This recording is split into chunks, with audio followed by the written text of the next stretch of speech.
Hello and welcome to the morning show, second take edition. I'm Jack Morgan alongside David Dolgan and Miles Davis. Today we'll be talking about the Eagles and the preview for this season, the expectations. How high should our expectations be?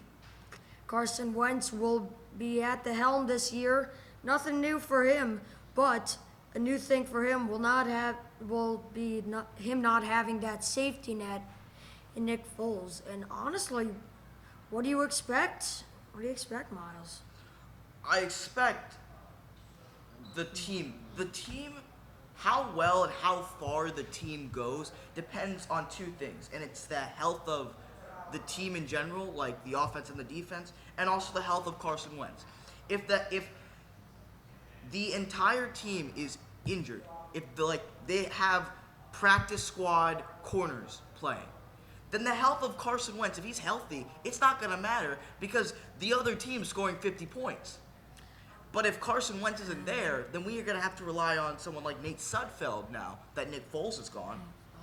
And you see that with the Redskins every year. I feel like you see them they have so many injuries they get.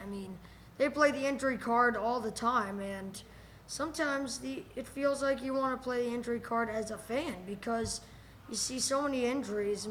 Of course, Jason Peters going down, Brandon Brooks going down. He's going to have to come back from that injury, and a lot of tough injuries that occur in the NFL.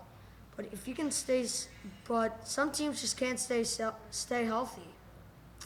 Yeah, I like the Eagles roster all around as long as it stays healthy, but that has been a problem, especially in the last season. We saw players go down, and we had practice squad corners, and like you said, Miles. But I believe if Carson Wentz could stay healthy, I think will be one of the better quarterbacks this season.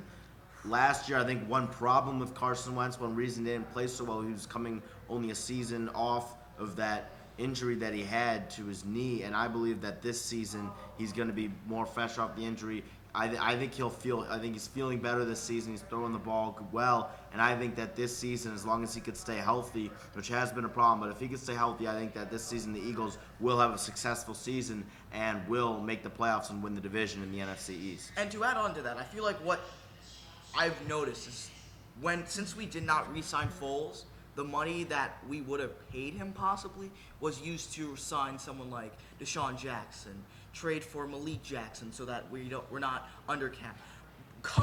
Going into the offseason, we had negative cap. I don't remember how much it was, but we have one of the most amounts of salary cap now because of the moves that Howie Roseman was able to make.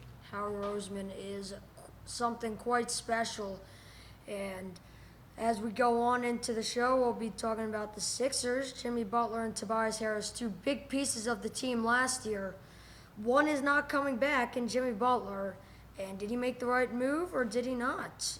David, what do you think? Well, for Jimmy Butler, the Miami Heat is an interesting selection for him, as in the past when he was with the Bulls, it was the Miami Heat was the team he was trying to beat, but now going there this time, I think one thing with Jimmy Butler is when he was with the Sixers, Jimmy Butler's a guy that likes to be the star of his team, likes to be by himself, and now going to Miami, he's going to have that opportunity to be the main scorer and the main option with Miami, which he didn't have in Philly. And now the Sixers, without him, will have more. They still have a lot of depth. Yeah. They're not losing a huge. Well, Jimmy Butler's a big piece, but they're not losing. It's not going to completely change their team, and it's going to, I believe, improve the chemistry with that squad. But Jimmy Butler, I think, is a good move for him to go to Miami and be that main scorer. And and Miles, we also did see the Sixers gave up a lot in that trade. It's not, they gave up Sharch and Covington, two good young pieces. I believe they also gave up a first or two. That's something, that's a very big amount you're trading away, and it was a risky trade all along. But do you think the Sixers are better off with that, Butler? Because it's very tough. I feel like seeing how the team panned out, we saw the impact that Jimmy Butler had come playoff time. Because you saw that the Sixers, especially in Game 2 of the second round, it was Jimmy Butler that was the closer and allowed them from it being 2-0 to 1-1, and that they would not have to win another game in Toronto because Jimmy Butler was the closer.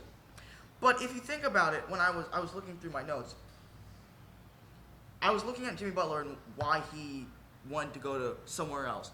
He didn't really gel with Ben Simmons because both of them they were ball dominant players. They need different the ball in their players. hands. Exactly. Two different And also, players, Jimmy Butler and Tobias Harris, they gelled well, but Jimmy Butler preferred to be not on the same offense as Tobias. They didn't hate each other or anything. It's just that Jimmy Butler, No. as David said, he wanted his own team. I don't think this is the best course of action for him legacy-wise, because I don't think he's going to be going anywhere, especially with young teams like the Sixers and Bucks in place. You can make an argument for the Pacers, even. No, and it's definitely an interesting decision, and we'll have more time to talk about that and more when we get back from this break. Call in, and we'll be right back.